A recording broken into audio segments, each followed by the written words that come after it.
Hola, soy Jaime Piqueras, tutor en el aula de la UNED en Xàtiva. Bienvenidos a este espacio en el que vamos a realizar, dentro de los contenidos correspondientes al tema 3 de la asignatura Historia del Arte de la Baja Edad Media del grado de Historia del Arte de la UNED, un breve recorrido sobre el desarrollo que experimentó la arquitectura gótica durante el siglo XIII. Como el tiempo de que disponemos es limitado, nos vamos a centrar en exponer las circunstancias de nacimiento del estilo y en describir los desarrollos durante los siglos XII, su segunda mitad, y el XIII al completo,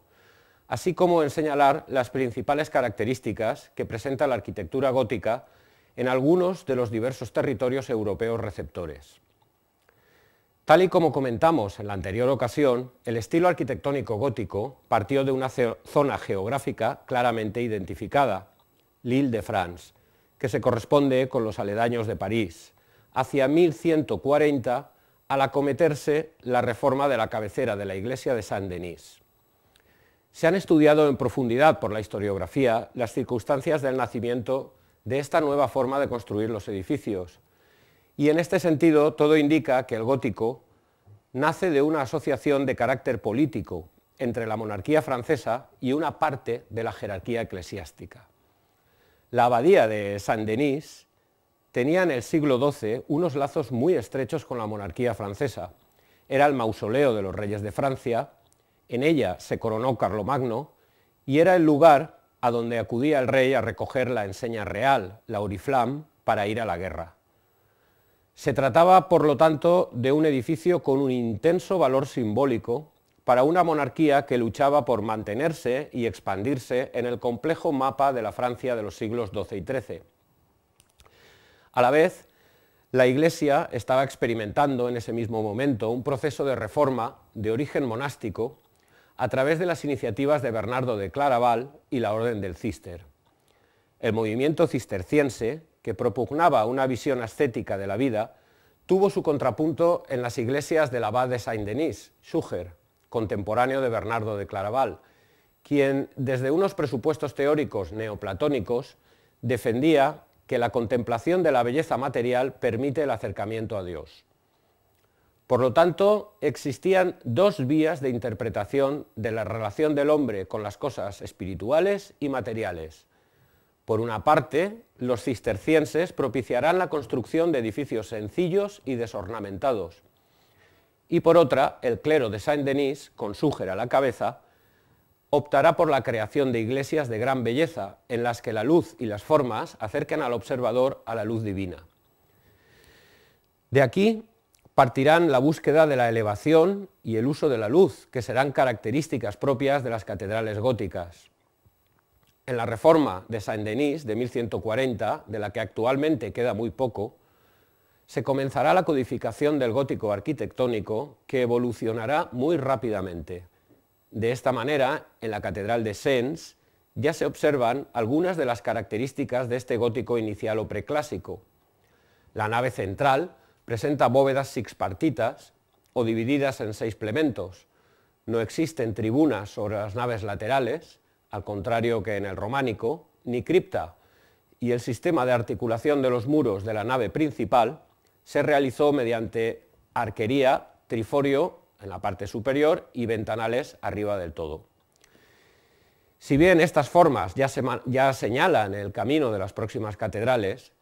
todavía en la catedral de Sens se utilizó un sistema de soportes para las bóvedas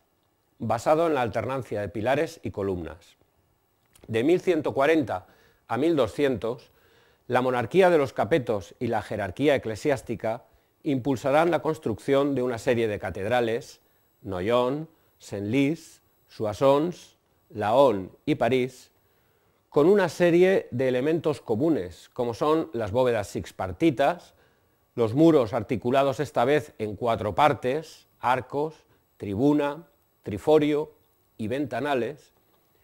y el uso alterno de pilares y columnas en la nave central. En todas ellas se buscó la elevación de la nave central y la apertura de vanos en los muros para instalar vitrales. Pero será en la Catedral de París, que data de 1180, la conocida Notre Dame de París, cuando aparezca el elemento clave que va a permitir esa elevación tan deseada, el arbotantes, que dirigirá las cargas de la nave central al exterior, donde serán recibidas por una serie de contrafuertes situados a cierta distancia de la nave, de manera que ésta se libera de forma significativa de la carga del cuerpo central superior, dejando a los muros libres de la función sustentante, por lo que pueden ser vaciados y se pueden instalar elementos como las vidrieras, que van a colaborar junto al gran rosetón de la nave central de forma decisiva en la espiritualización de los interiores. Exactamente ese era el efecto que buscaba Suger y los obispos del L'Île-de-France. Por ello, Notre-Dame de París se convirtió en un edificio emblemático, a representar la transición entre la fase inicial de codificación del estilo y el gótico clásico, un periodo de consolidación y expansión de las nuevas formas que abarcará de 1200 a 1250 aproximadamente. En la catedral de Chartres ya se observa la eliminación de la tribuna que se situaba sobre las naves laterales como consecuencia del traslado de las cargas al exterior. También en Chartres se cubrirá la nave central de bóvedas de crucería cuatripartitas, lo que significa el abandono de la alternancia de soportes. La bóveda cuatripartita propicia la existencia de un único sistema de soporte, la columna, con lo que la nave central presentará un aspecto más uniforme y estilizado. Con Chartres, las catedrales góticas dispondrán de una serie de innovaciones orientadas a buscar los efectos de elevación e ingravidez, diafanidad e inclusión de la luz en los interiores, una serie de elementos que los arquitectos combinarán desde ese momento de diversas formas, haciendo de esta manera evolucionar al estilo. La relación de la arquitectura con la escultura también experimentará una evolución durante el periodo gótico, y a esta cuestión dedicaremos un próximo espacio, aunque es importante señalar que fue Chartres, en su puerta real, la catedral que presentará una serie de esculturas que son consideradas las primeras manifestaciones de la escultura gótica. Desde la realización de la puerta real a las puertas del transepto transcurren 60 años, de 1200 a 1260. Es justo en ese periodo y en esa misma obra en la que se configurarán las principales formas y rasgos estilísticos de la estatuaria gótica, lo que añade un interés especial a esta catedral. Inmediatamente después de Chartres, se erigen una serie de catedrales en Francia, como Reims, Amiens o Bourges, en las que se aprecia ya una diversificación en el uso de los diversos elementos constructivos que el periodo anterior había codificado. Desde estas obras se producirán una serie de variantes regionales dentro y también fuera de Francia, de manera que Amiens, con sus capillas radiales en la girola y naves laterales dobles, tendrá una influencia comprobada en catedrales del sur de Francia y también en las de Girona y Barcelona en la Corona de Aragón. Pero además, la propagación rápida de los modelos arquitectónicos por toda Europa hará también que en la Catedral de Colonia existan influencias visibles y notorias de Amiens. Tal y como comentamos en la anterior ocasión, la Europa de la Baja Edad Media dispuso de lazos muy estrechos entre las diversas regiones y monarquías, propiciados por el comercio, las órdenes monásticas y la propia expansión económica y humana, lo que generará un trasiego de personas, objetos e ideas al que no fue, ni muchísimo menos, ajena la arquitectura. Abierto el camino para la experimentación y superación de sus propios modelos, la arquitectura de las grandes catedrales góticas se adentró desde aproximadamente 1250 en una evolución que pretendió el aumento de los efectos propios del sistema. De esta manera se tendió a aumentar la altura de las naves, especialmente de la nave central, y se intensificó, en algunos casos hasta el extremo, la tendencia a la apertura de vanos y cierre mediante vidrieras. El efecto de esta voluntad de los arquitectos en la búsqueda de los límites del estilo hizo que los edificios se convirtieran en auténticas joyas, en las que la talla de las numerosas filigranas en piedra adquirió caracteres de orfebrería. El gótico radiante, presentará desde la segunda mitad del siglo XIII un aspecto elegante, pero en el que las obras perdieron contundencia, masa y una gran parte de su carácter monumental, convirtiendo a las iglesias con frecuencia en verdaderas cajas de cristal, tal y como ocurrió en la Sainte-Chapelle de París, una obra datada en 1248 destinada a alojar las reliquias de la corona de espinas de Cristo, propiedad de la monarquía francesa. La Sainte-Chapelle se concibió según el modelo de capilla palatina,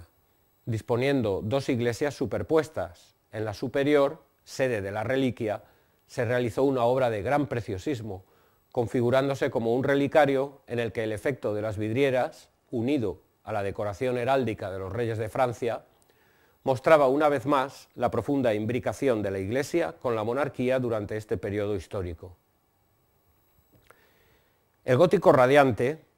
al basar parcialmente sus rasgos estilísticos en la perfección y el preciosismo de la talla en piedra, se aplicó a numerosos edificios, aunque estos no hubieran sido concebidos inicialmente bajo estos presupuestos. Lo podemos apreciar en las fachadas de los brazos del crucero de Notre Dame de París y en una larga lista de obras. La realidad es que hacia mediados del siglo XIII, la estética gótica ha sido recibida en toda Europa occidental, desarrollándose evoluciones ya desde esas fechas en cada uno de los diferentes territorios en los que el nuevo lenguaje arquitectónico, nacido y configurado en Francia, había arraigado. Vamos a mostrar a continuación los rasgos más significativos que el estilo presentó en Inglaterra, Italia y Centroeuropa, y dejar para una próxima ocasión las cuestiones relativas a la forma en que se realizó y evolucionó la arquitectura gótica en los reinos hispánicos peninsulares, básicamente en las coronas de Castilla y Aragón. La catedral de Durham, que data de 1133, en Inglaterra, presenta en esa fecha tan temprana la utilización de bóvedas de ojivas y arcos apuntados, aunque en un edificio de concepción románica, es decir, se utilizaron algunos elementos propios del gótico como parte de un proyecto claramente románico y muy vinculado a la arquitectura normanda, ya que Inglaterra y Normandía formaban parte de la misma unidad política feudal desde la conquista de Guillermo en 1066. Desde finales del siglo XII se importarán las formas góticas desde Francia, formas que tendrán en Inglaterra una evolución muy particular, codificada en tres grandes periodos: Early Gothic, Decorated Style y Perpendicular Style. Las catedrales inglesas dispondrán desde la construcción de la Catedral de Salisbury en 1220 de una nave central muy larga, con doble crucero y cabecera recta, sin que se presente la característica girola semicircular que sí fue prácticamente la norma en el resto de regiones europeas. Además, casi sistemáticamente, las catedrales inglesas presentarán adosado un claustro con una sala capitular para las reuniones del cabildo catedralicio. Las fachadas serán otro de los elementos diferenciadores al aparentar pantallas, sin que exista la ornamentación típica de las portadas tripartitas francesas. Al contrario, la fachada inglesa se constituye como un elemento rectangular con puertas de acceso mínimas y torres retiradas al interior del templo. Estos elementos darán al gótico inglés una apariencia mucho más horizontal que en Francia y el resto de Europa, patente en catedrales como la de Wells o incluso en la abadía de Westminster, aunque esta última con cierta influencia francesa. Desde aproximadamente 1230 se intensificarán las decoraciones y se acentúa la verticalidad. Las salas capitulares de Westminster y de Salisbury son perfectos ejemplos del Decorated Style, influenciado por el gótico radiante francés, por lo que presentarán un aspecto preciosista, con gran parte de los muros cubiertos por vidrieras y algunos elementos poco frecuentes hasta entonces, como el pilar central de la sala capitular en la Catedral de Wells, con forma de palmera. Desde 1350 se difundió el uso de las bóvedas de abanico, típicas inglesas, que aligeran el peso de las construcciones, por lo que se puede prescindir del sistema de arbotantes y contrafuertes, dándose lugar al estilo perpendicular, que será una de las señas de identidad del gótico en Inglaterra durante siglos. Como tantas veces ocurrirá durante la Edad Media del Renacimiento, Italia se erigió en la excepción durante el periodo bajomedieval. De todos los territorios europeos, será Italia el ámbito donde menor calado tenga el estilo gótico. La realidad es que los arquitectos y artistas italianos tenían al alcance de su mano las ruinas, mejor o peor conservadas, de su pasado romano, por lo que su referencia constante será Roma, aunque no por ello dejaron de existir manifestaciones del nuevo estilo, eso sí, con su propia evolución, más horizontal y próxima a los volúmenes clásicos, con tendencia a proyectar las iglesias en planta basilical, sin un transepto definido, con las conocidas bandas horizontales alternas, polícromas, en el exterior de los edificios, que hacen inconfundibles las iglesias italianas, y con campaniles disociados del cuerpo principal. Los efectos de la luz coloreada en las catedrales, tan trabajados en otras partes de Europa, parecen transformarse en Italia en favor de los cromatismos basados en el juego de mármoles de diversa procedencia. La tendencia del Trecento italiano fue la de evolucionar hacia el Renacimiento, tal y como atestiguan obras como el campanile, diseñado por Giotto en Florencia, a pesar de lo cual también existieron, sobre todo en el norte de Italia, algunos ejemplos muy cercanos a lo que se estaba haciendo en otras partes de Europa, como la Catedral de Milán, directamente vinculada al gótico flamígero y promovida no por una orden monástica, sino por la voluntad del duque de Milán, Gian Galeazzo Visconti, y el arzobispo Saluzzo, una combinación de intereses bien conocida en el resto del continente. En el territorio del imperio, que comprendía aproximadamente la actual Alemania, el gótico experimentó una aceptación progresiva al existir una base románica y otoniana muy asentada. Hacia 1235, la Catedral de Limburg integra elementos góticos en un edificio mixto en el que las soluciones románicas fueron tan importantes como las nuevas formas góticas.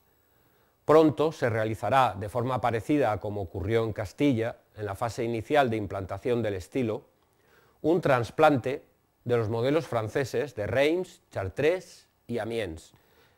en las catedrales de Bamberg, Colonia y Estrasburgo,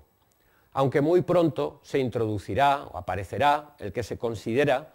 el elemento diferenciador del gótico del imperio, la elevación y puesta a la misma altura de las tres naves del templo, lo que repercutió en un espectacular efecto unitario en el interior. La tipología de planta de salón o Hallenkirchen se desarrollará especialmente desde el siglo XV y a ella se sumó una clara tendencia a centralizar las plantas, eliminando transepto, girola y deambulatorio. Al elevar las naves laterales, se eliminaba también el triforio, la galería entre los arcos de las naves laterales y los ventanales, y se hacía innecesario el uso de contrafuertes, aunque las rehabilitaciones posteriores realizadas en los siglos XIX y especialmente en el XX los hayan incluido en muchos casos.